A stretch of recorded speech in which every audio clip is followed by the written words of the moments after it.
ত্রাণ বিলোতে গিয়ে জলেই ক্র্যাশ করল বায়ুসেনার হেলিকপ্টার। বন্যা দুর্গতদের ত্রাণ বিলোতে গিয়ে বিপত্তি, হঠাৎই বিকল ইঞ্জিন। পাইলটের বুদ্ধিতে দুর্ঘটনার হাত থেকে রক্ষা পেল ভারতীয় বায়ুসেনার একটি হেলিকপ্টার।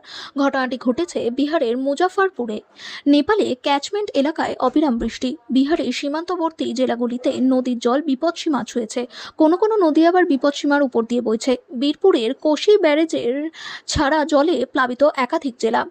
প্রাথমিকভাবে জানা গিয়েছে, সীতামারোহী এলাকায় বন্যা দুর্গতর জন্য ত্রাণ সামগ্রী নিয়ে যাচ্ছিল বায়ুসেনার হেলিকপ্টার, কিন্তু মাঝ আকাশে ইঞ্জিন বিকল হয়ে যাওয়ায় আওয়ারাই এলাকায় জলাভূমির উপরে জরুরি অবতরণ করে হেলিকপ্টারটি। হেলিকপ্টারে তখন 2 পাইলট ছিলেন, মোট 3 জন।